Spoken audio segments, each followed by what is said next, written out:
In today's video, I'm going to show you the very basics of using a gel plate. Now, I love monoprinting with a gel plate. I actually call it playing with a gel plate. What you do is you add pigment, paint, ink, something to the gel plate, and then you press a paper onto it. You can also press the gel plate onto the paper, depending on the size. Now, gel plates are available as an art supply, and they come in many shapes and sizes, and you don't need them all, but I guarantee once you start, you'll get addicted and you'll want to have them all. So what you do is you add your pigment to this beautiful, kind of fun textured plate, create different shapes by either adding more paint or removing paint, pressing your image in, and you get your original print. You can tailor the colors, the shapes, and the amount of layers to your mood, the size, or your project. And it's a very, very fun technique. So I hope you enjoy today's video. So to start with, you'll need your gel plate. They come in lots of shapes and sizes, and they're made by different companies. They always come in a wrapper. They'll have the label on inside, but they'll also come in this like little box, this plastic box, and you want to save that box. So when you get your gel plate, it will come out and it has two pieces of paper, of plastic coating really, for it. So just set aside your container because that's the way you want to store it when you're not using it. And then to use it, you'll remove these plastic sheets because that just protects the gel plate. The gel plate is just like it sounds. It's made of gel, but it's a little thicker, so it's not quite Jell-O. It's like very tough Jell-O. It's a fairly durable piece, an art tool. However, it can get gouged, so you don't ever want to have anything sharp or hot near your gel plate. You don't want to keep it in the sun either. One thing that I find is a very important tip is I have a little piece of plexiglass here, and I have it larger than my gel plate. And I just take it and I set it down, and then I'll take one side of that gel plate. I'll remove one of those films, again, saving that, setting it aside, and I put my gel plate down on that plexiglass. You can also use regular glass, like from a picture frame, and then I can remove the top plate. And so now it's ready to use. Now, my gel plate is slightly discolored just from years of use. This is just common. It doesn't affect the performance of the gel plate, and the colors, because they're stained on the gel plate, they don't transfer. But when you get your gel plate brand new, it's pristine, transparent, and lovely. So as you can see, because the gel plate by nature is kind of has a lot of give to it, it's not a perfect shape. That's not a problem. You don't have to cut it down to size. Some people do cut their gel plate, so they have lots of smaller ones. The companies that manufacture it don't suggest doing that. So I like to just do exactly what the companies want me to do when I purchase the various sizes. But some people do have luck with cutting their gel plates to different sizes. So from there, your gel plate is almost ready to use. Now you just want to gather the remaining materials that you'll need. I like to use paper of all sorts to transfer my paint. Now this is just paper from a fairly inexpensive mixed media paper pad. You don't need to use mixed media paper. Copy paper works beautifully, tissue paper works wonderfully, brown paper bags, anything paper-wise will work, watercolor paper, and that's up to you. I prefer the mixed media paper if I know that I want to sketch or draw on top of my finished pieces, and I prefer the thinner paper if I know that I'm going to make a collage with my pieces. So really anything goes. Now from there, you have to understand that there's two ways to transfer your print. You either want to apply paint to your gel plate or remove paint from your gel plate. So once you have that simple formula, then the fun begins. You can use paint brushes to apply the paint. You can use a rag. You can even use your fingers to apply paint to your gel plate.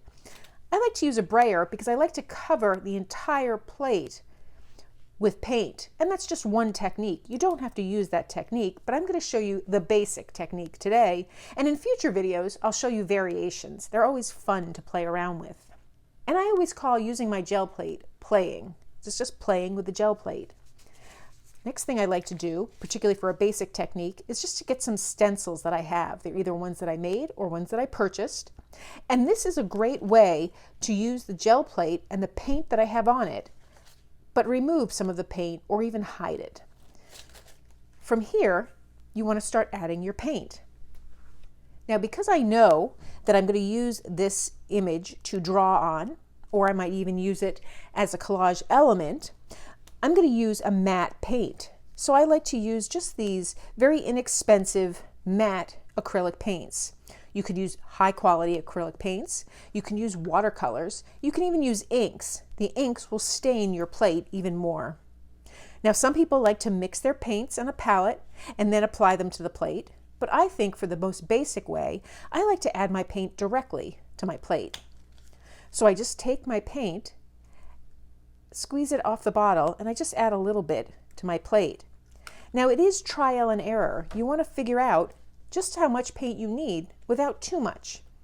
Worst case, if you add too much paint, you get a little bit of a messy print, but it's not the end of the world. So I'll just add a little more paint in different colors. Now, you could stop here with just a couple of colors, or you can add as many as you'd like. And I'm going to add just one more, just a little bit of this contrasting color. I just think it makes an effective print. I know that I'm printing on white paper. If I was printing on black paper, I could use white. And then I just take my brayer and I roll it on my paint. I'm trying to get an even, smooth image. If I'm rolling my brayer and it's not covering my plate, if I'm struggling to cover it, well, just add some more paint. If I have too much, I can always take it off. But now that I have my paint and I've rolled it across my plate, I have some interesting color blends and effects. To clean my brayer, I just take one of my sheets of paper and I just rub it up and down. And that's the extent of how I clean my brayer for now. I'll set my brayer aside and start pulling my prints. So I'll set this sheet aside, since this is the one that I'm going to use to clean my brayer. I'll take one more sheet and I'll just press right into the gel plate, just so you can see what that looks like. Now from here, I want to burnish it. Some people like to go back to their brayer and roll right on top of their paper, just to get a nice even coat. And then you remove your paper. And so then you have a beautiful result. I just transferred whatever was on my plate to my paper. From here, I can take another piece of paper and just pick up whatever's left. And this is called the ghost print. So acrylic paint dries fairly quickly. So if it dried onto my plate, I'm not going to be able to lift it. But if it's damp or wet, I can just put my paper down, burnish it really well, and see what I come up with. And it's called a ghost print because you get the ghost of the original image.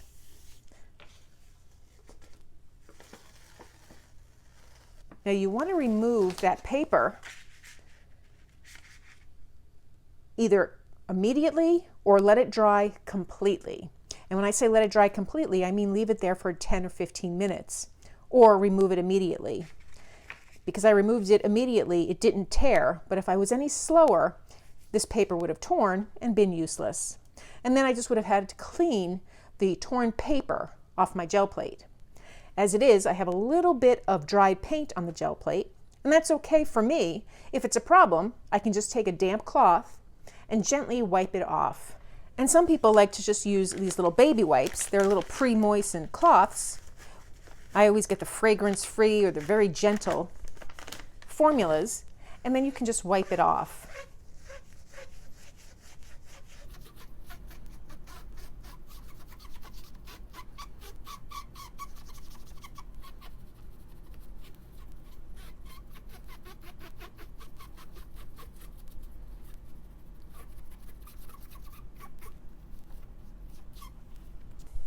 So there, my gel plate is back to being cleaned and ready to use again. Now I have this ghost print, which I think is quite lovely. It has picked up whatever was left on the gel plate.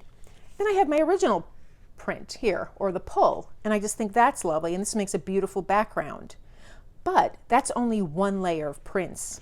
Now I just want to show you multiple layers of prints using the same techniques, and we're going to use a stencil this time. So once again, I'm going to apply pigment to my gel plate.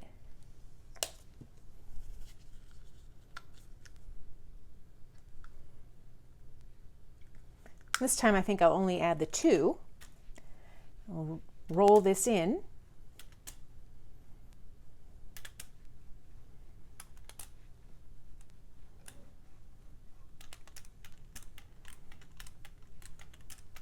I like to work fairly quickly because this paint dries quickly. So I'll just clean my brayer, remove that paper, and now I like to take my stencil. And I'll take my stencil and just set it down on my gel plate, take my paper, completely blank, and I just press over my gel plate. So now I'm burnishing the image. And whatever peeks through, whatever paint peeks through that stencil is what's going to transfer onto my image. You can see in this area here, I didn't quite press effectively, and so I didn't get an image, but that's okay. So I'll set this aside. This is my first pull. And now I have this very interesting pattern on my gel plate. I'll take another paper, set it down, and burnish it. And this is the ghost print.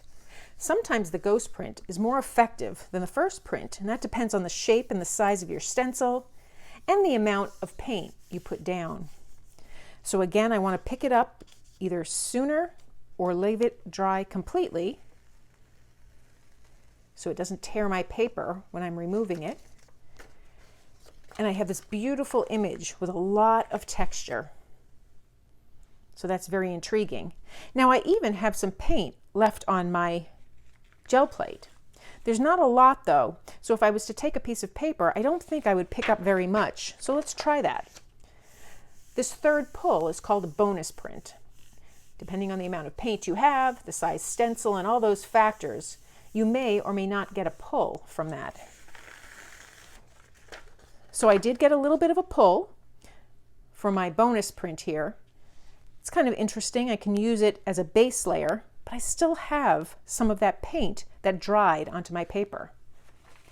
So from here, I'm going to take that different color, that contrasting color, that yellow, place it down on my gel plate, and I'll take my brayer and just roll over,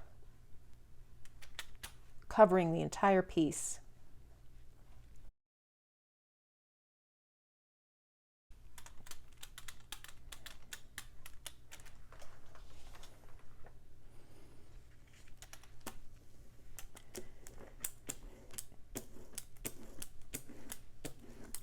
Now when I clean my brayer onto the piece, if I have a stencil underneath it, I get this hidden texture that shows up when I clean my brayer. Because I don't want to take a print of just yellow, because whatever is on top is what's going to transfer onto my paper, I'm going to take another stencil, set it down, and I think I'll use that bonus print and just gently press it down on top of the stencil, which is already covered with paint.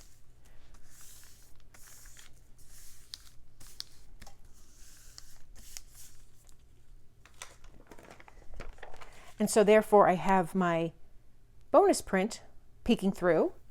I have the yellow from that next layer that I added. And now I'm going to pull a print from this interesting texture. And so the beauty of gel printing is you never really know what you're going to get. And so it's fun and exciting every time. So I'm trying to burnish it pretty well.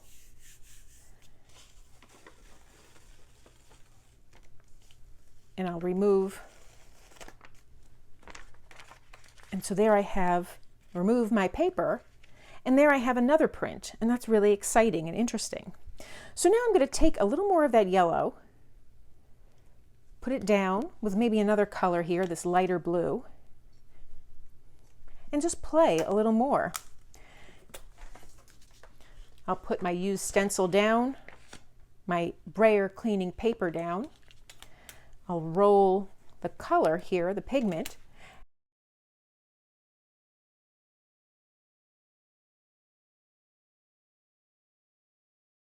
Now I'm working on covering the entire plate, cleaning off my Brayer once again.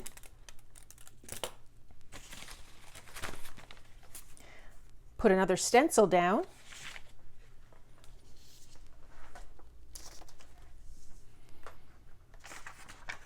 And I'll take that first pull that we made with the blue, press it onto my stencil,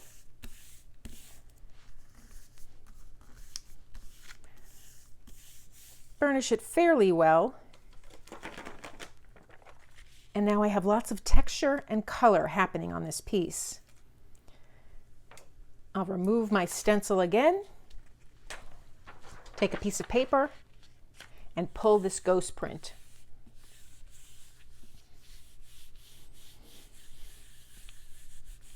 So I'm burnishing it pretty well.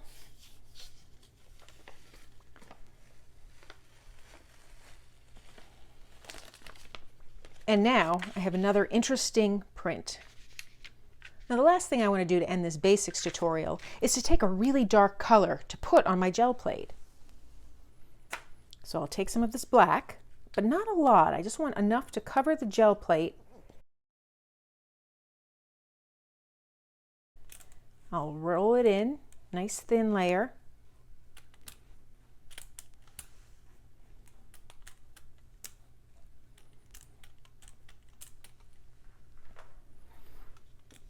Clean my brayer. And then I'm going to take that paper and I'm just going to set it down gently, burnish it, and now I'm going to let it sit until it completely dries. So I'll come back in 10 minutes, maybe 15 minutes, and see if it's dry. When it's wet, it's a little cool to the touch. When it loses that temperature, then I'll know it's ready. So we'll come back after this is dried and do our pull and see what we have. Now to clean my brayer when I'm done with my session, or if it gets too messy in between the session, I'll just take some of that baby wipe or a damp cloth and I'll just clean that brayer going over it. It takes a little bit of time. And I'm not trying to get my brayer to look pristine. I'm just trying to remove any of the texture that might occur with the acrylic paint as it dries.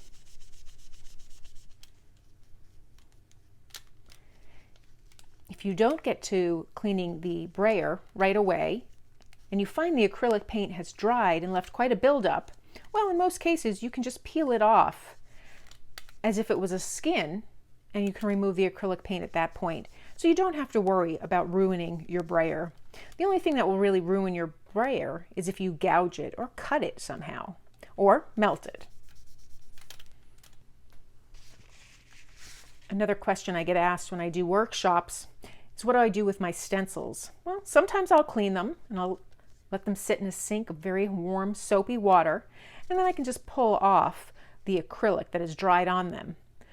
But 9 out of 10 times, I just leave the stencil as it is with the dried acrylic just on it.